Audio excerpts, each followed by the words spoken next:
రెండవ రాజుల గ్రంథము 5వ అధ్యాయం. పాత నిబంధనల నుంచి కొత్త నిబంధనల నుంచి మీకు కొంత సమాచారాన్ని అందిస్తాను. అయ్యో జాగ్రత్తగా ఆలకించాలి.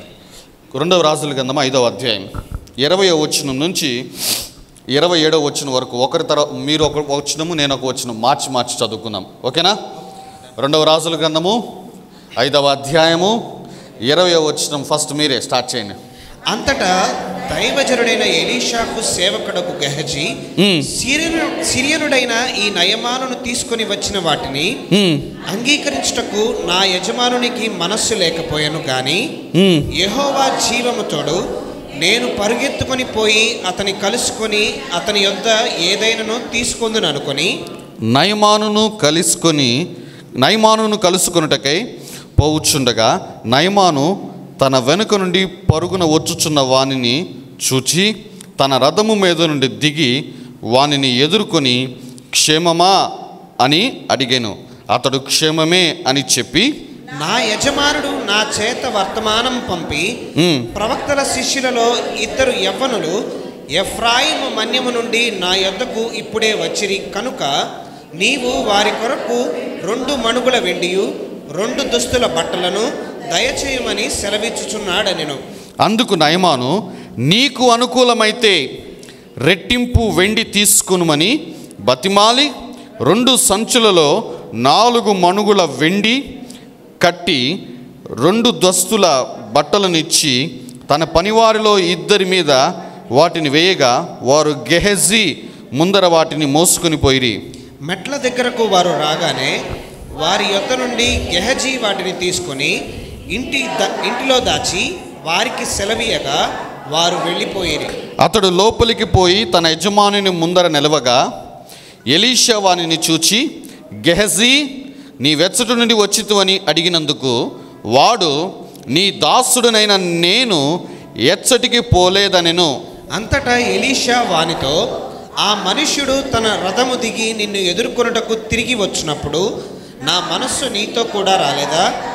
ద్రవ్యమును వస్త్రములను ఒలీవ చెట్ల తోటలను ద్రాక్ష తోటలను గొర్రెలను ఎడ్లను దాసదాసీలను సంపాదించుకున్నటకు ఇది సమయమా?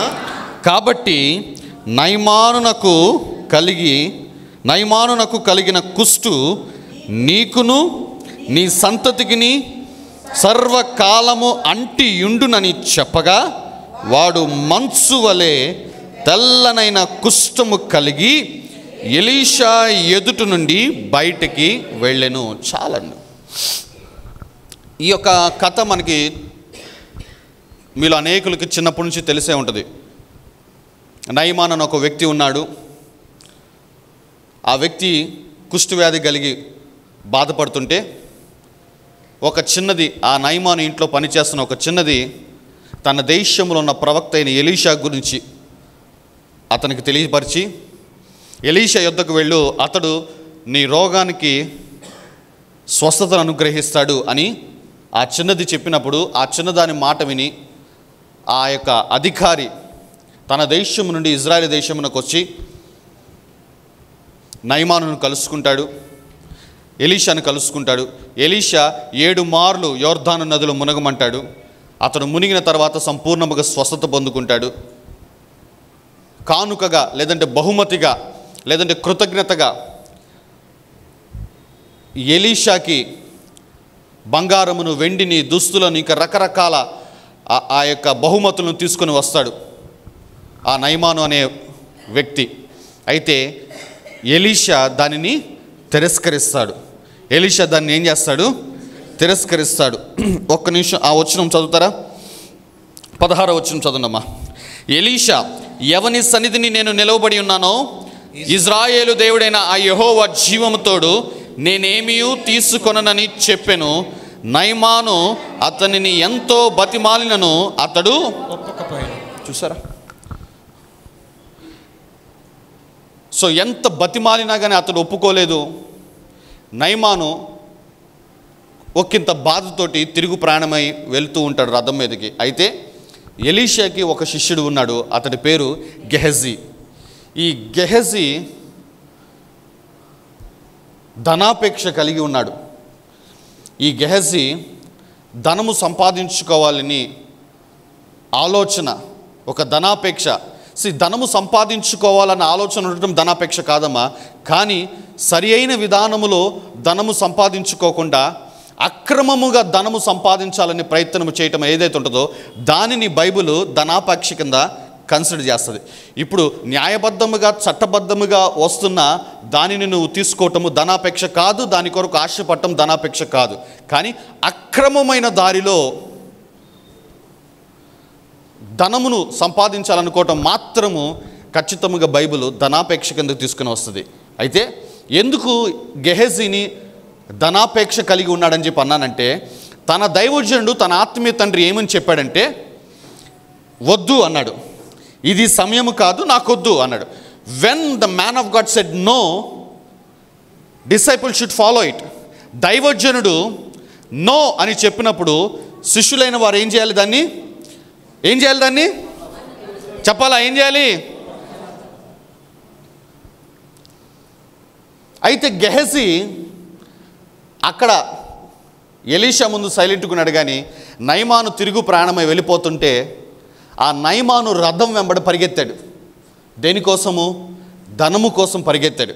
పరిగెత్తి అతడు చెబుతున్న మాట చూడండి అమ్మా, 22వ వచనము. నా యజమానుడు నా చేత వర్తమానము పంపి, నా యజమానుడు నా చేత ఏం చేశాడంట? వర్తమానం పంపాడంట. నిజంగా పంపాడా? పంపలేదు. ప్రవక్తల శిష్యులలో 2 యవ్వనులు ఎఫ్రాయిము మన్యము నుండి నా యొద్దకు ఇప్పుడే వచ్చిరి, కనుక నీవు వారి కొరకు 2 మణుగుల వెండియు 2 మణుగుల దుస్తులు బట్టలు దయచేయమని. చూసారా, ఒక అబద్ధం చెప్పి ధనమును సంపాదించుకుంటున్నాడు. నేను కొంత ఓపెన్గా మాట్లాడమంటారమ్మా.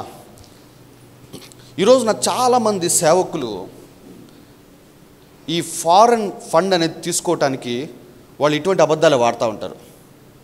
మీకు అర్థమవుతుందా? ఇక్కడ గెహజీ ఏం చెప్తున్నాడు? 2 యవనులు వచ్చారు ప్రవక్త దగ్గర శిష్యరికం చేయడానికి, నేర్చుకోవటానికి. వాళ్ళకి దుస్తులు కావాలి, వాళ్ళ కోసము కొంత వెండినిమ్మని చెప్పేసి దైవజనుడు చెప్పాడన్నాడు. కానీ నిజంగా వచ్చారా? ఈరోజున చాలామంది సేవకులు ఇటువంటి అబద్ధాలు చెప్పి అవతల వాళ్ళ దగ్గర లాభాన్ని పొందుకుంటున్నారు. జాగ్రత్త, there is a curse upon that ministry and upon that family.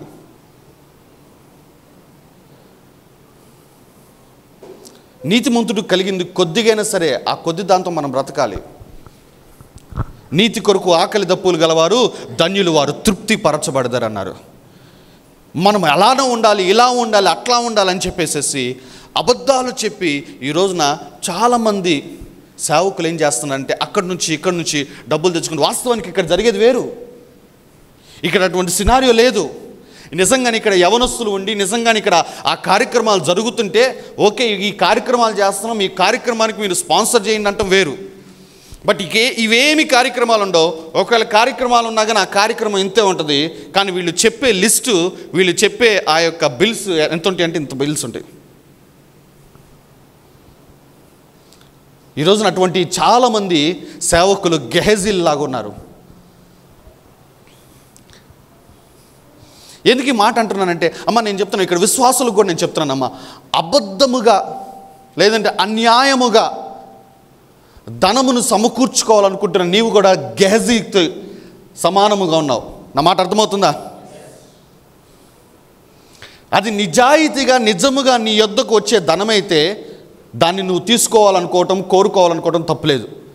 But అది సంపాదించుకోవటం కోసము నువ్వు అబద్ధములు చెబుతూ, నువ్వు మోసాలు చేయాలని, ఇంకొకరికి నష్టాన్ని కలుగ చేయాలని ఈ ప్రయత్నాలన్నీ చేస్తున్నట్లయితే నిన్ను బైబిల్ గ్రంథము పిలిచే పిలుపు ఏంటంటే యువర్ ఎ గెహజీ అని పిలిచింది. నువ్వు ఒక గెహజీ అని పిలిచింది.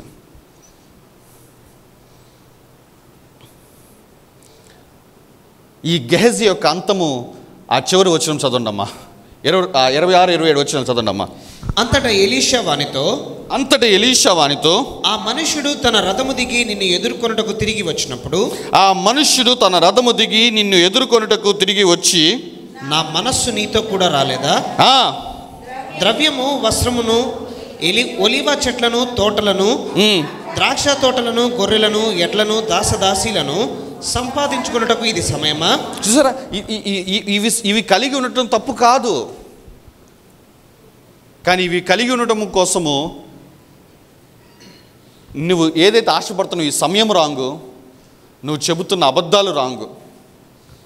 ఫలితంగా ఏమైందంటే గెహజీ ఆ తర్వాత వచ్చిన చదువు 27 వచ్చినము. కాబట్టి నయమానునకు కలిగిన కుష్టు నీకును నీ సంతతికిని, నయమానుకు కలిగిన కుష్టు నీకు నీ సంతతికి సర్వకాలము అంటియుండును.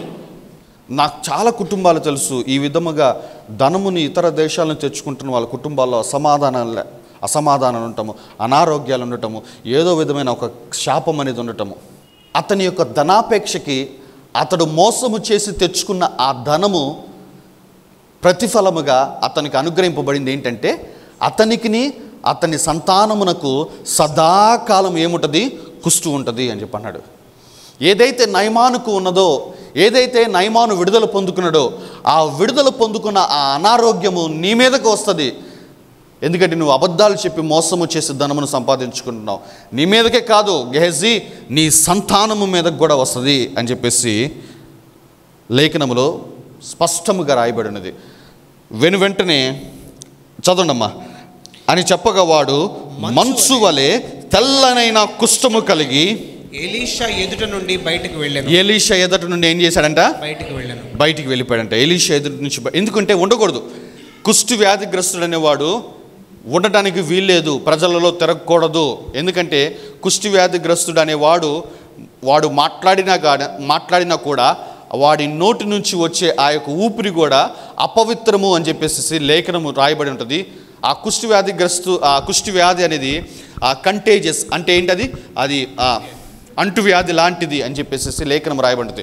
లేవియా కాండము 13వ అధ్యాయంకి వెళ్ళిపోండమ్మా.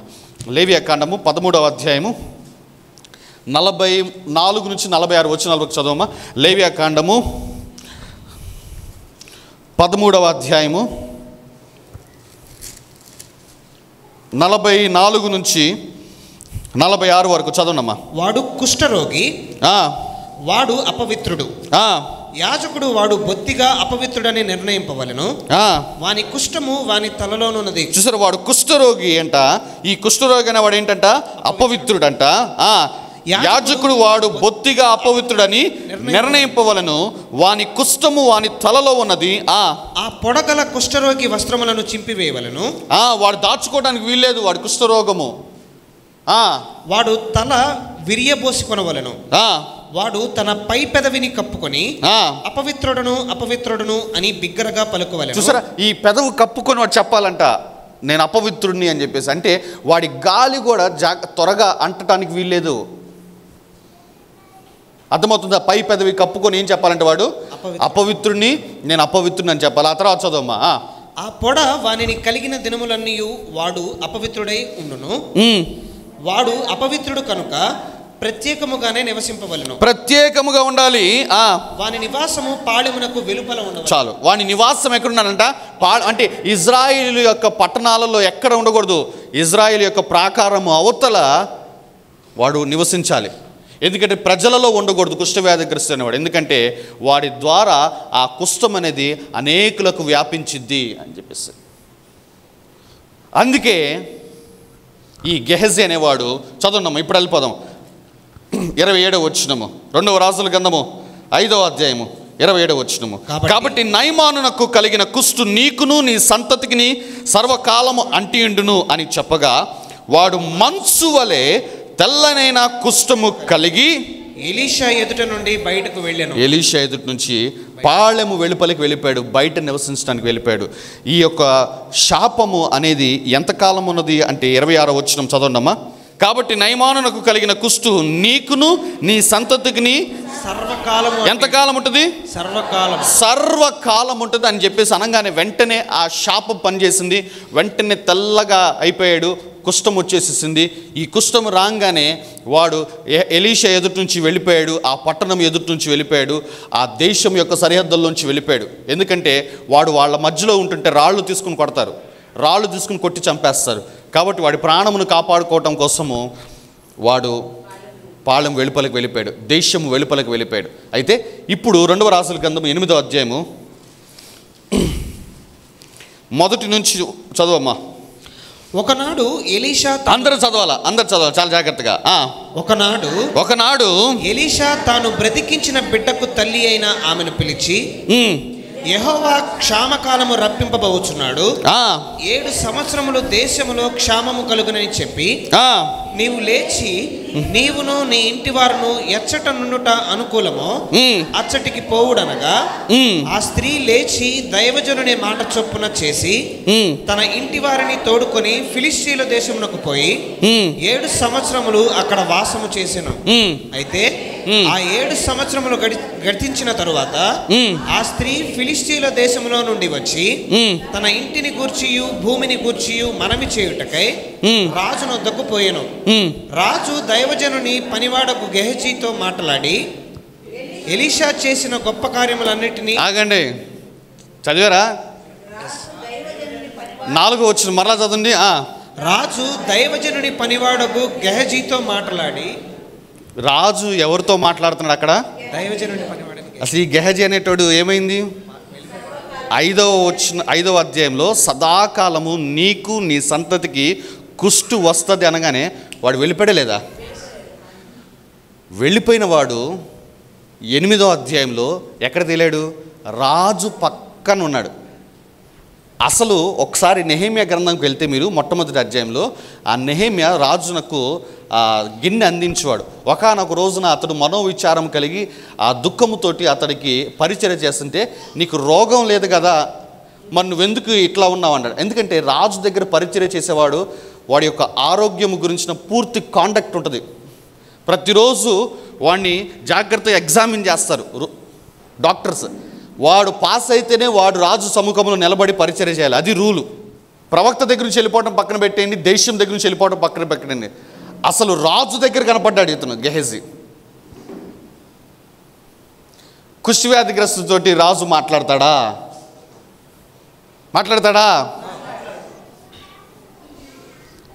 5వ అధ్యాయంలో కుష్ఠవ్యాధి వచ్చిందా లేదా? 5వ అధ్యాయంలో.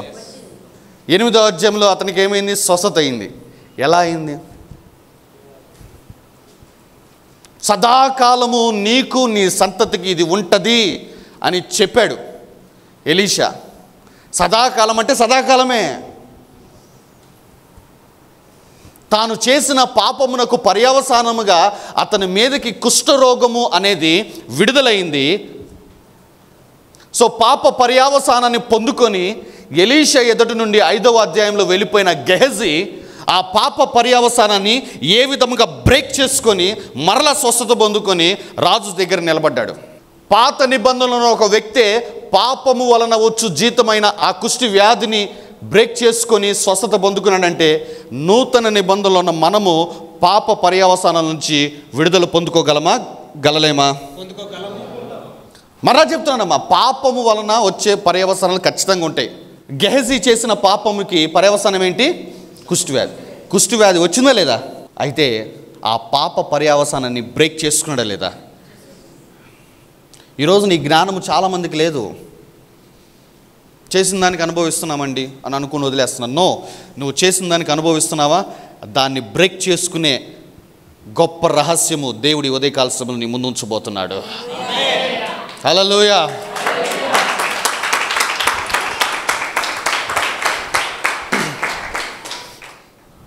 ఎట్లా స్వస్థత పొందుకున్నాడు అంటే 7వ అధ్యాయంకి వెళ్ళిపోండి అమ్మా. What happened? There must be something కదా. ఒక వ్యక్తి అనారోగ్యాన్ని శాపంగా పొందుకున్నాడు.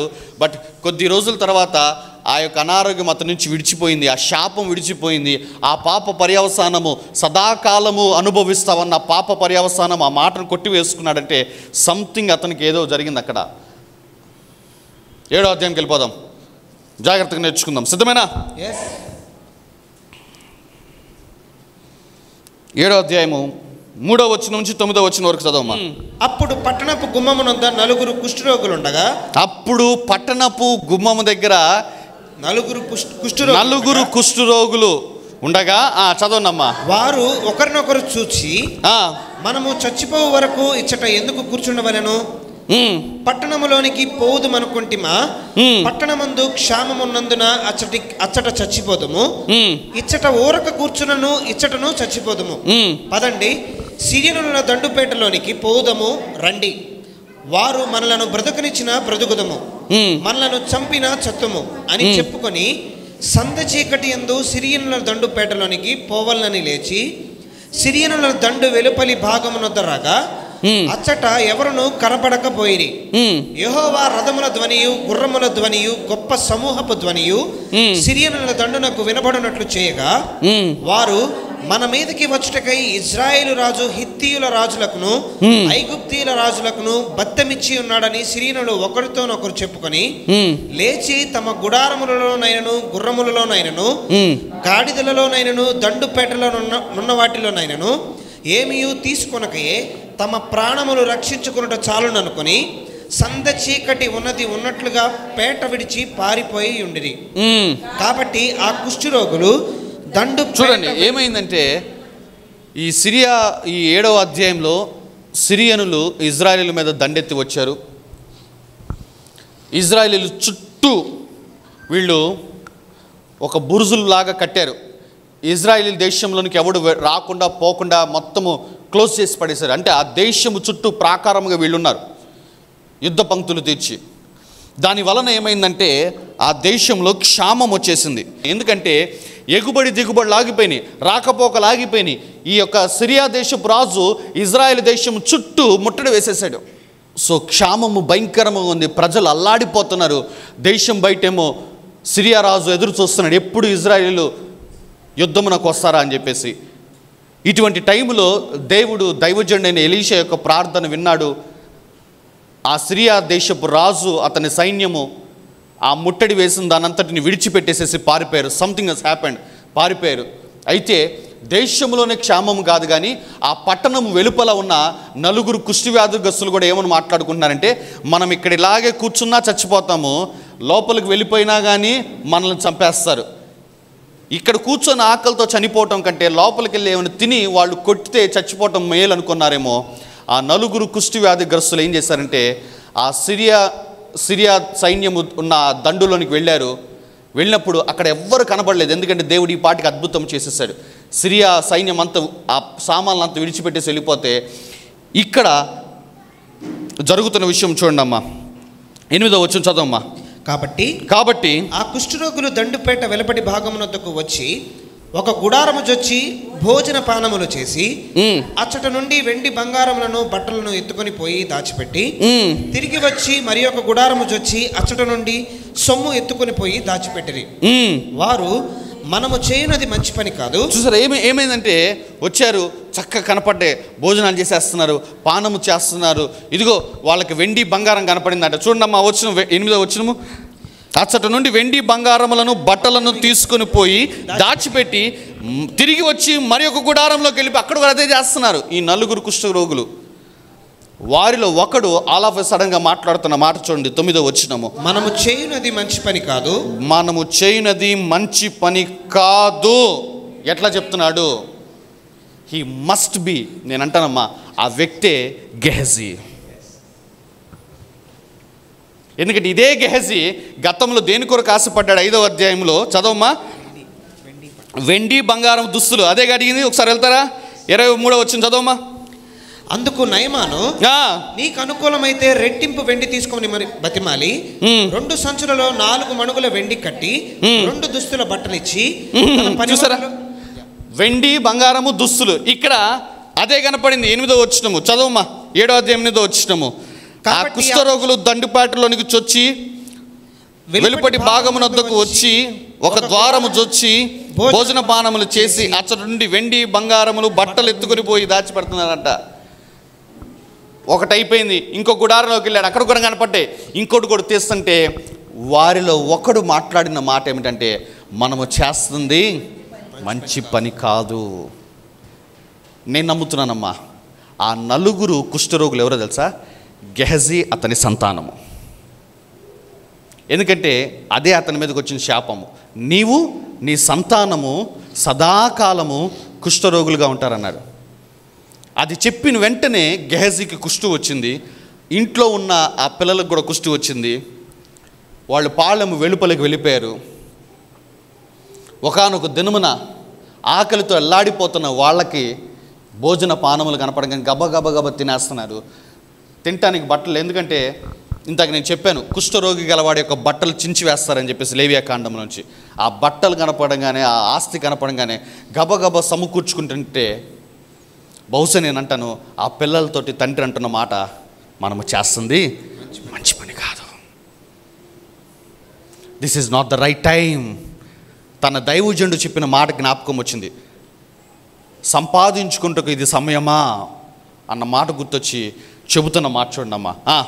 మనము చేయనది మంచి పని కాదు, నేటి దినము శుభవర్తమానము గల దినము, మనము ఊరుకొనలేలా, తెల్లవారు వరకు మనము ఇచ్చట నుండిన ఎడల ఏదైనా ఒక అపాయము మనకు సంభవించును కనుక మనము వెళ్ళి రాజు ఇంటి వారితో సంగతి తెలియజెప్పుదాము రండని ఒకరితో ఒకరు చెప్పుకుంటున్నారని చూసారా. వెంటనే అది విడిచిపెట్టేసేసారు. రాజు ఇంటి వారు ఆ కాపలా కాసే వాళ్ళకి వెళ్ళి చెప్పారు, ఇది విషయమయ్యా అని చెప్పేసి. రాజు తన పని వాళ్ళను పంపించాడు చెక్ చేయడానికి. నిజంగానే ఆ సిరియా సైన్యం అంతా వెళ్ళిపోయారు. దైవోజనుడు ఏదైతే ప్రవచించాడో 7వ అధ్యాయం మొట్టమొదటి వచనములో చదవరమ్మా. అప్పుడు ఎలీషా రాజుతో ఇట్లనెను, యెహోవా మాట ఆలకించుము. యెహోవా సెలవిచ్చినదేమనగా, రేపు ఈ వేళకు షోమ్రోను ద్వారమందు రూపాయి 1 1 మానిక సన్నని పిండియు, రూపాయి 1 2 మానికల యవలను అమ్మబడును.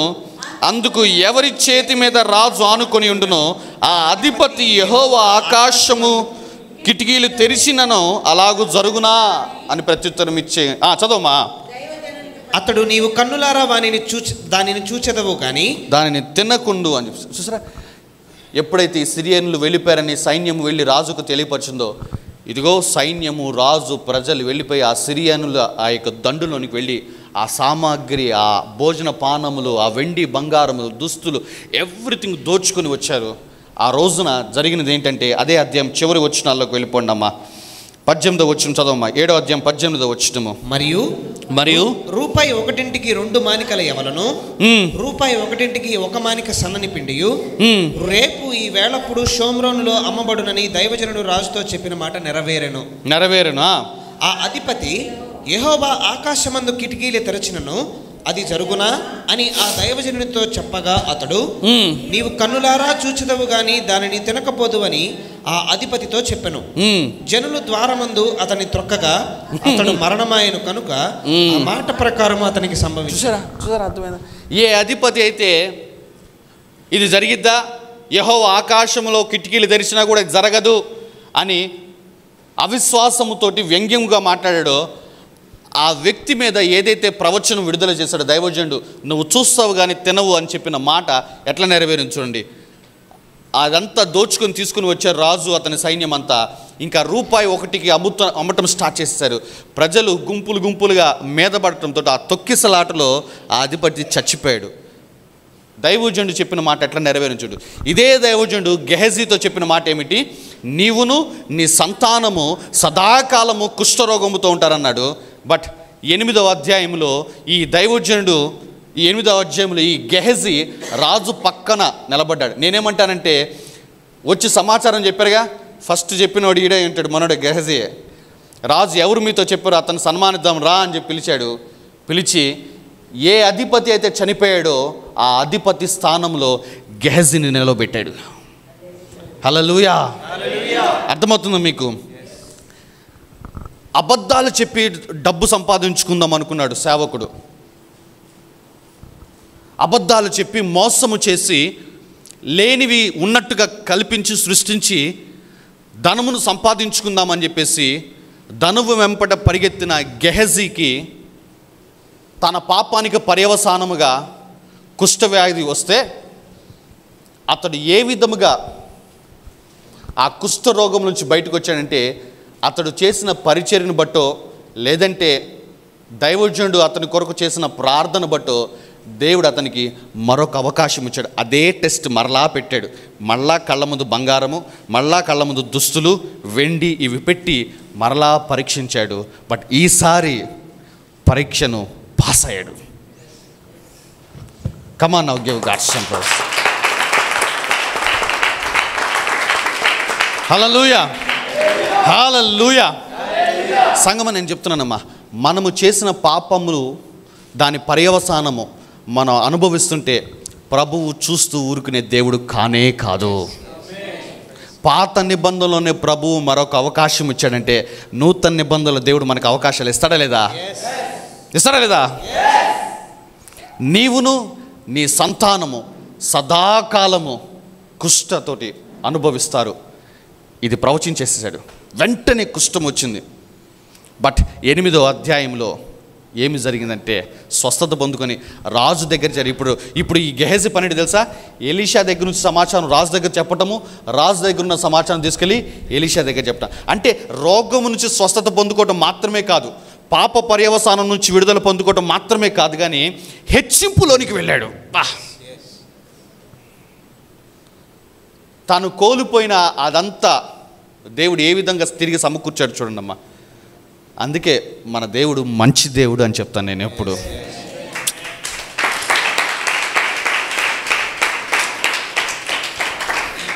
కానీ ఆ అధిపతి మాత్రము చనిపోయాడు. చూసారా, ఆ అధిపతి చనిపోయాడు. సో పాత నిబంధనలో కూడా పాప పర్యవసానాల నుంచి విడుదల పొందుకునే అవకాశాలు దేవుడు అనుగ్రహిస్తూ వచ్చాడు ప్రజలకి. అంతేగాని నువ్వు చేసిన దానికి నువ్వు అనుభవించాలి, నువ్వు అనుభవిస్తున్నావు, అది ఎంతకాలం అనుభవించాలో అంతకాలం అనుభవించిన తర్వాత నువ్వు బయటకు వస్తున్నావు. ఇది లోకము నమ్ముతున్న సిద్ధాంతము, కర్మ సిద్ధాంతము. బట్ బైబిల్ మన ప్రభువు కర్మ సిద్ధాంతాన్ని పూర్తిగా కొట్టివేసిన దేవుడు మన దేవుడు. ఏ కర్మ సిద్ధాంతం మనల్ని వెంబడించడానికి వీల్లేదమ్మా. ఏ కర్మలు మన వెంబడి రావు. మనము గనక దేవుడిచ్చిన మరొక అవకాశాన్ని జాగ్రత్తగా పట్టుకొని పూర్ణ హృదయంతో ఆయన వైపు తిరిగితే చాలమ్మా. ప్రతి కాన్సిక్వెన్స్ ఆఫ్ సిన్, పాప పర్యవసానం ప్రతిదీ వెరగొట్టబడుతుంది అంతే. మీకు తెలుసా, దేవునికి ఒక కోర్టు రూమ్ ఉంటుందమ్మా. మనకు ఎట్లాగైతే జిల్లా కోర్టు, హైకోర్టు, సుప్రీంకోర్టు అనేది ఉంటుందో దేవుని దగ్గర కూడా ఒక కోర్టు రూమ్ ఉంటుంది. తెలుసా మీకు? రోమీలకు రాయబడిన పత్రిక, రోమీలకు రాయబడిన పత్రిక 8వ అధ్యాయంకి వెళ్ళినమ్మా. రోమా 8:33-34 చదవనమ్మా. రోమా 8:33-34.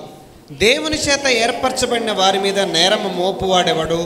దేవుని చేత ఏర్పరచబడిన వారి మీద నేరము మోపువాడు ఎవడు? నీతిమంతులుగా తీర్చువాడు దేవుడే. శిక్ష విధించువాడెవడు? చనిపోయిన క్రీస్తు యేసే. అంతేకాదు, మృతులలో నుండి లేచిన వాడు, దేవుని కుడి పార్శ్వమందు ఉన్నవాడును, మన కొరకు విజ్ఞాపనము చేయువాడును ఆయనే. చాలండి, నాకు ఒక ముగ్గురు కావాలి. ఎవరు వస్తారు? దా వచ్చేసి.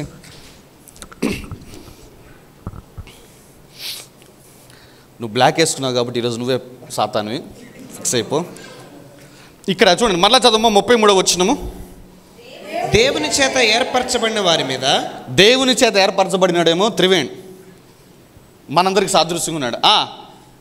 నేరము మోపగలవాడు. నేరం మోపవాడెవడు? నీతిమంతులుగా. రాగు, నువ్వు పరిగెత్తేందుకు? దేవుని చేత ఏర్పరచబడిన వారి మీద ఏం జరుగుతుంది? ఇక్కడ నేరం మోపుతున్నారు. ఎక్కడ జరుగుతాయి ఇవన్నీ? కోర్టు రూమ్లోనే. ఒకడు బొందాయిలో, ఒకడు బోన్లో నిలబడతా ఉంటాడు. ఇక్కడ ఒక లాయర్ ఏం చేస్తూ ఉంటాడు? ఇతను ఫలానా చేస్తాడు అంటారు లేదా? నిజమా కదా? ఎప్పుడు వెళ్ళలేదా కోర్టులకి? Oh my God, goodness. ఇప్పుడు వెళ్తారు కోర్టుకి. చూడండి, ఈ కోర్టుకి వెళ్తారు. మళ్ళీ చదవమ్మా 33వ వచనమా. దేవుని చేత ఏర్పరచబడిన వారి మీద. దేవుని చేత ఏర్పరచబడిన వారి మీద నేరము మోపువాడెవడు? నేరం మోపువాడెవడు? సాతాను. సో దేవుని చేత ఏర్పరచబడిందేమో మనము, మన మీద నేరం మోపేది ఎవరు? సాతాను. నీతిమంతులుగా తీర్చువాడు దేవుడే. నీతిమంతులుగా తీర్చువాడెవడు? బా ఓ. ఇక్కడ ఒక ముగ్గురు ఉన్నారు చూడండి. ఒకడు మనము, ఇంకొకడు అపవాది, ఇంకొకడు దేవుడు. ఈ దేవుడు న్యాయసింహాసనం మీద కూర్చొని నీతిమంతులను తీరుస్తాడు, అంటే తీర్పు తీరుస్తాడు. సో తీర్పు తీర్చే వ్యక్తి దేవుడు. నిందలు నేరాలు మోపేది సాతాను చేసిన పనులు బట్టి. ఇదిగో ఆ రూమ్లో నిలబడిన వ్యక్తి ఇతను. అయితే ఇతని కోసము ఒక వ్యక్తి వాదించాలిగా. 34 వచ్చిన చదువుతావా? శిక్ష విధించువాడెవడు? చనిపోయిన క్రీస్తు యేసే. అంతేకాదు మృతులలో నుండి లేచిన వాడును దేవుని కుడి పార్శ్వమున ఉన్నవాడును మన కొరకు విజ్ఞాపనము కూడా చూసారా? ఈ ఇందులో ఉన్న ఈ దేవునిలో ఉన్న యేసుక్రీస్తు బయటకు వచ్చేసేసి ఆ న్యాయస్థానంలో ఏం చేస్తాడు తెలుసా? మన కొరకు ఏం చేస్తాడు? విజ్ఞాపనం. ఇతను వచ్చేసి అంటాడు, ఇతను పలానా రోజున పలానా పని చేశాడు, పలానా రోజున పలానా టైం ఇది చేశాడు, ఇంత దారుణమైన పని చేశాడు, ఇంత హేయమైన పని చేశాడు, ఇంత అసలు అమ్మో ఇగో ధర్మశాస్త్ర ప్రకారం ఇతని మీద ఆ శిక్ష రావాలి ఈ శిక్ష రావాలని చెప్పేసి దేవుని దగ్గర ఒక ఒక ఒక వాదన చేస్తూ ఉంటాడు. అయితే దేవుడు వింటూ ఉంటాడు. ఇదిగో ఇతని పక్షముగా వాదించడానికి ఈయనలో నుంచే యేసుక్రీస్తు బయటికి వచ్చి మన పక్షముగా ఏం చేస్తాడంట? విజ్ఞాపనం. చెప్పాలా మాట? విజ్ఞాపనం. మన పక్షముగా. ఎవరి కోసము?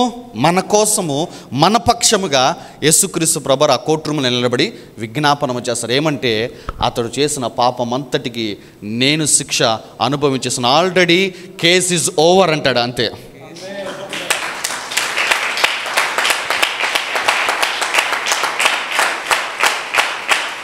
హల్లెలూయా. ఇక్కడ ఇంకొక బ్యూటిఫుల్ థింగ్ అని చెప్పనా? యేసుక్రీస్తు మాత్రమే ఆ న్యాయస్థానంలో మన పక్షంగా లేడమ్మా. 31 వచ్చింది అది. ఇప్పుడు ఇట్లుండగా ఏమందము? ఇట్లుండగా ఏమంటాము? దేవుడు మన పక్షమున. ఇగో ఇక్కడ తీర్పు తీర్చి ఈయన కూడా కూర్చోటం, ఈయన కూర్చోటం ఎవరి కోసం కూర్చున్నాడు తెలుసా? మ్యాచ్ ఫిక్సింగ్ ఇది ఫస్ట్ నుంచే. అర్థమవుతుందా మీకు ఆ మాట? దేవుడు సింహాసనం మీద కూర్చోటం కూడా మనకు వ్యతిరేకం కూర్చోలా, లేదంటే ఏదో కొత్తగా తెలుసుకుందామని కూర్చోలా. ఆయన కూర్చోటమే మన కోసము మన పక్షంగా కూర్చున్నాడు. అర్థమవుతుంది మీకు ఆ మాట? ఇట్లుండగా ఏమందుము? దేవుడు మన పక్షమునుండగా మనకు. దేవుడు ఇప్పుడు ఏమయ్యాడంట? మన పక్షమునుండగా మన పక్షంగా ఉన్నాడంట. ఈయనతో పాటు లాయర్ గారు ఎవరు?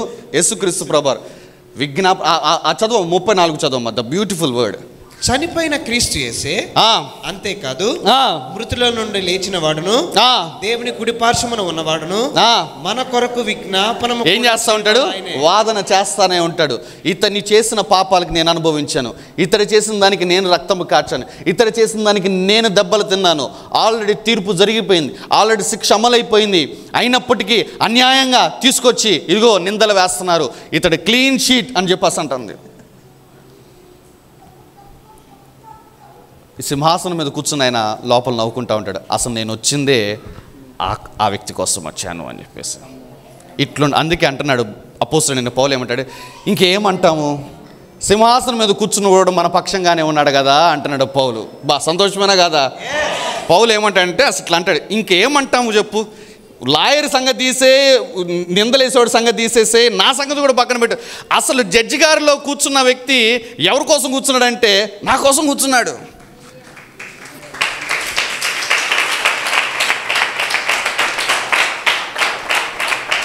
ఆ రోజు ఆ పలానా ఏదో ఉంటుంది ఆ సిరీస్ నెంబర్ ఏదో ఉంటుంది, కేస్ ఫైల్ నెంబర్ ఏదో ఉంటుంది.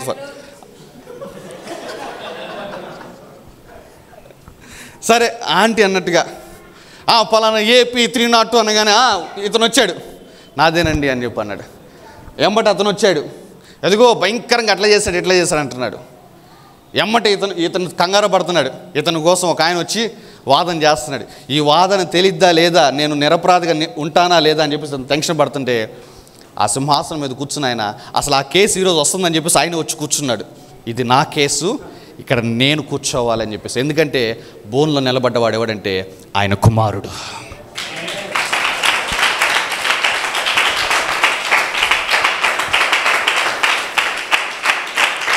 హల్లెలూయా. అసలు ఆ మాట భలే రాస్తాడు పౌలు. 31 వచ్చిన ఇంకేమంటాము అంటాడు. ఇట్లా ఉంటే ఏది? ఇట్లా ఉంటే ఇంకేమంటాము?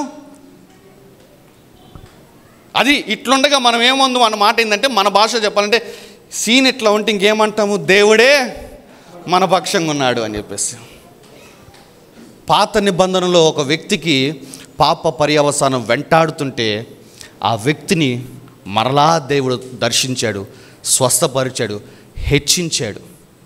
పాత నిబంధనలో ఒక వ్యక్తికే అటువంటి కృప దొరికితే నూతన నిబంధనలో యేసుక్రీస్తు ప్రభువారు బలియాగం తర్వాత ఉన్న మనకి ఇంకెటువంటి కృప అనుగ్రహించబడుతుంది. హల్లెలూయా, హల్లెలూయా. వెళ్ళిపోండమ్మా. అర్థమైందా మీకు? ఆ 33, 34 వచనాలు ఎన్నిసార్లు చదివినా కూడా నాకు కళ్ళ వెంట కన్నీరే వస్తూ ఉంటుంది. ఎందుకంటే ఆ 31 వచనంలో ఎంత చక్కగా అంటాడంటే, ఇట్లుంటే ఏమంటాం ఇంకా? చదువుమా 31 మరలా. ఇట్లుండగా ఏమందుము? ఇట్లుండగా ఏమంటాము? దేవుడు మన పక్షమునుండగా, దేవుడు మన పక్షముగా ఉండగా మనకు విరోధి ఎవడు? ఇక ఎవడు వచ్చి ఇక్కడ అది చేశాడు ఇది చేశాడని చెప్తే ఏమైంది చెప్పు? దేవుడే, జడ్జి గారే మన పక్షంగా ఉన్నాడు. అక్కడ ఆల్రెడీ తీర్పు జరిగిపోయింది. అతని మనసులో అతను అనేసుకున్నాడు, కొట్టివేస్తాను కేసు అని చెప్పేసి.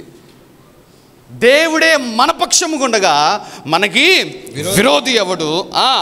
తన సొంత కుమారుని అనుగ్రహించుటకు వెనుక తీయక, తన సొంత కుమారుని అనుగ్రహించుటకు వెనుక తీయక మన అందరి కొరకు ఆయనను అప్పగించిన వాడు, మనందరి కొరకు ఆయనను అనుగ్రహించిన వాడు, ఆయనతో పాటు సమస్తమును మనకెందుకు అనుగ్రహింపడు? మీకు ఒక మాట చెప్పనమ్మా, నువ్వు అడుగుతున్నది ఏదైతే ఉన్నదో, నీ కుటుంబంలో రక్షణ కార్యమో, ఆశీర్వాదమో, అభివృద్ధో, వాట్ ఎవర్ యువర్ ఆస్కింగ్, నువ్వు అడుగుతున్న అన్నీ ఆయన కుమారుడి కంటే తక్కువైనవి అడుగుతున్నావు. నిజమా కదా? కుమారుడిని ఇచ్చినోడు అవి ఎందుకు ఈడు అంటున్నాడు అక్కడ పౌలు.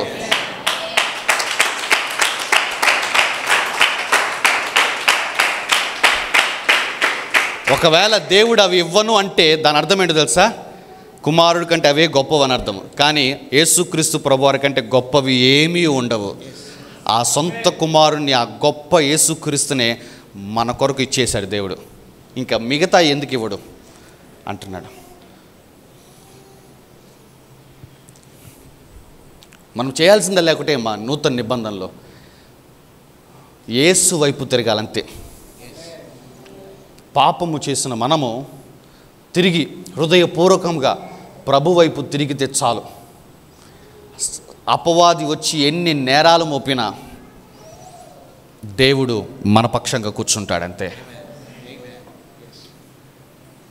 అందుకే 8:1 వచ్చిన చదవమ్మా, రోమా 8:1. కాబట్టి ఏం కాబట్టి ఇది కాబట్టి ఇప్పుడు క్రీస్తు యేసునందున్న వారికి, క్రీస్తు యేసు, సరే చాలా స్పష్టంగా చదవాలి, క్రీస్తు యేసు నందున్న వారికి ఏ శిక్షా విధి లేదు. పాప పర్యవసానము అనుభవించాల్సిన పని లేనే లేదు. అందుకే ఒకడు బాగా సిగరెట్ తాగుతాడు, క్యాన్సర్ వస్తుంది, కానీ ప్రభు దగ్గర రాగానే స్వస్థపరిచి వెళ్ళిపోతాడు. ఒకడు ఏదో పాపం చేస్తాడు, ఏదో రోగం కొని తెచ్చుకుంటాడు, ప్రభు దగ్గరికి వచ్చేసి దేవా అనగానే స్వస్థపరుస్తాడు. సిలువ యొద్దకు వస్తే జరిగేది ఏంటంటే పాప పర్యవసానాలు విరగ్గొట్టబడతాయి అంతే. క్రీస్తు యేసునందున్న వారికి ఏ శిక్ష ఒకటేనమ్మా. ఒకవేళ ఇప్పుడు నువ్వు ఈ మాట వింటున్న నీవు, నేను చేసిన దానికి నేను అనుభవిస్తున్నాను అన్న తలంపు ఆలోచనతో నువ్వు ఇక్కడ ఉన్నట్లయితే నీకు శుభవార్త, యేసుక్రీస్తు వైపు తిరుగు. ఈ క్షణమందే ప్రతి పాప పర్యవసానము నిన్ను విడిచిపెట్టి వెళ్ళిపోతుంది అంతే. కమాన్.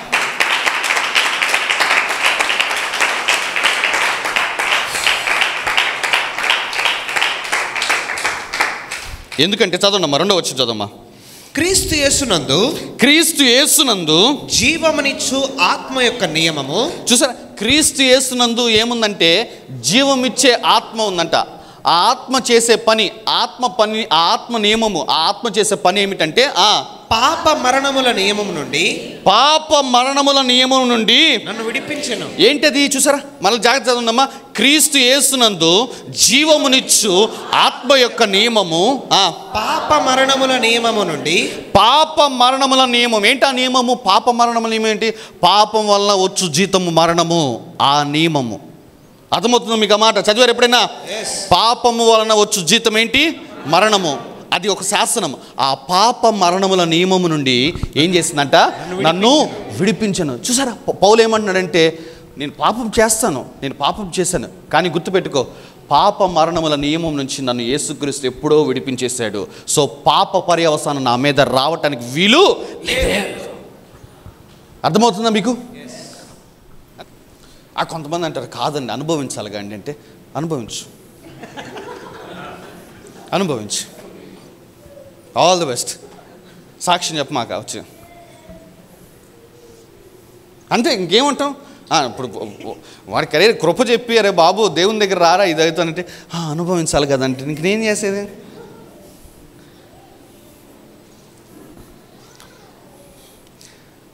ఇప్పుడు క్రీస్తు యేసునందున్న వారికి ఏ శిక్ష విధి లేదు. ఎందుకు లేదు అంటే, ఇదిగో క్రీస్తు యేసునందు ఆత్మ ఇచ్చు నియమం ఏం చేసిందంటే పాప మరణముల నియమం నుండి నన్ను విడిపించేసింది కాబట్టి నాకే శిక్ష విధి లేదు అంటున్నాడు. అర్థమవుతుందా? పక్కన వాళ్ళకి చెప్పు, నాకే శిక్ష పడదని చెప్పు పక్కన వాళ్ళకి. ఏ పాప పర్యవసానం నా మీదకి రాదని చెప్పేసి, నేను ఏది చేసినా ఆ ఎఫెక్ట్ నా మీద పడదు, నా కుటుంబం మీద పడదని చెప్పు.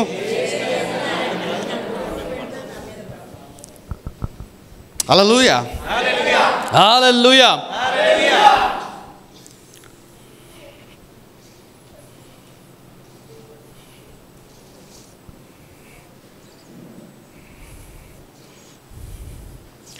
ఇట్లుండగా ఏముందమ్మా, అసలు ఆ మాట నన్ను వదిలిపెట్టదమ్మా. 31 వచనం నా బైబిల్ ఎన్నిసార్లు అండర్లైన్ చేసుకుంటాను తెలుసా? ఇట్లుండగా ఏమంటాం? దేవుడు మన పక్షంగా ఉన్నాడు. ఇక్కడ సీన్లో నూతన నిబంధనలో యేసుక్రీస్తుని వెంబడించే వారికి ఒకటమ్మా, దేవుడు మీ పక్షంగా ఉంటాడంతే, ఏదేమైనా సరే. ఆ రోజున పేతురు అన్నాడు, అయ్యా నా సహోదరుడు నా ఎడల తప్పిదమ్ము చేస్తే నేను ఎన్ని మార్లు క్షమించాలి? 7 మార్లు మట్టుకు అంటే ఏమన్నాడు? 70 ఏళ్ల మార్లు మట్టుకు క్షమించాడు. ఒక మనిషికే దేవుడు 70 ఏళ్ల మార్లు మట్టుకు క్షమించు అన్నాడంటే ఇంకా ఆయన ఎంత క్షమాగుణము కలిగి ఉంటాడు? అర్థమవుతుందా మీకు? ఒక మనిషికి ఏం చెప్పాడంటే 70 ఏళ్ల మార్లు మట్టుకు నువ్వు క్షమించుకో అని ప్రభువు చెబితే, ఆ చెప్పిన ఆయన ఇంకెంత క్షమాగుణము కలిగి ఉంటాడు, ఇంక ఎంత క్షమించి ఉంటాడు. అందుకే అపోస్తలుడైన పౌలు అంటున్నాడు, దేవుడు మన పక్షముగా ఉన్నాడు అంతే. యోబు దగ్గరికి వచ్చింది అపవాది, ఆ తర్వాత ఇంకా ప్రవక్తలు కొంతమంది దగ్గరికి వచ్చింది, జకర్యా గ్రంథంలో వాటన్నిటిలో వచ్చి నేరాలు వేస్తుంది, నేరారోపణ చేస్తుంది. అలాగే ప్రకటన గ్రంథంలో కూడా ఉంటుంది, మనమందరం నిలబడినప్పుడు వచ్చేసి అపవాది అది ఇది చేస్తాడని చెప్పి అన్నాడు. అపోస్తలుడైన పౌలు ముందే చెప్తున్నాడు, ఏం భయపడమాకండి, సింహాసనం మీద కూర్చుని ఆయన మ్యాచ్ ఫిక్సింగ్ చేసుకుని కూర్చున్నాడు.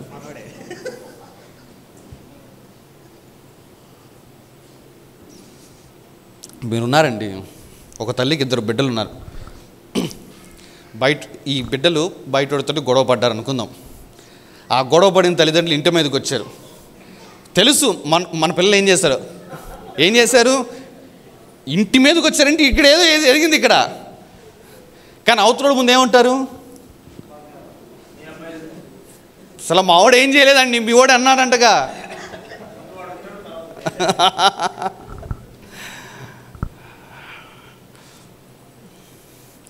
ఇహలోకపరమైన తల్లిగా తండ్రిగా ఉన్న నీవే నీ బిడ్డలను అంత కాచుకుంటే ప్రభువు ఇంకెంత కాచుకుంటాడమ్మా.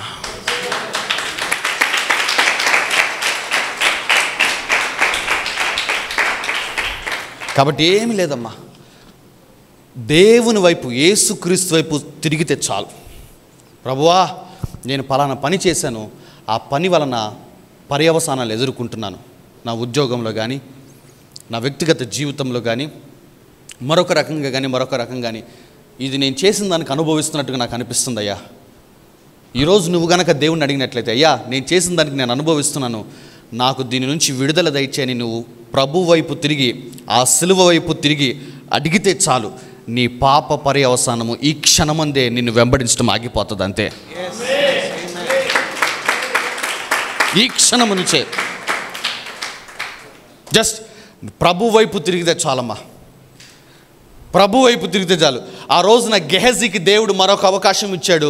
ఈ రోజున ఇక్కడ ఉంటున్న ప్రతి ఒక్కరితోటి దేవుడు మాట్లాడుతున్నాడు. మీకు కూడా ఈ దినము నేను మరొక అవకాశం ఇస్తున్నాను. మీరు నా వైపు తిరిగితే చాలు, హృదయపూర్వకంగా ప్రతి పాప పర్యవసానం నుంచి మీరు విడుదల పొందేసుకుంటారంటున్నాడు. విడుదల పొందుకుని వెళ్తారమ్మా బయటికి. విడుదల పొందుకుందామా?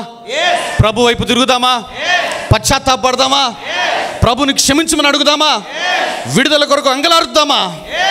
అందరము తలలు వంచి కళ్ళు మూసుకుని ఈ సమయంలో ప్రభు వైపు చూస్తూ ప్రభుని అడగండి, అయ్యా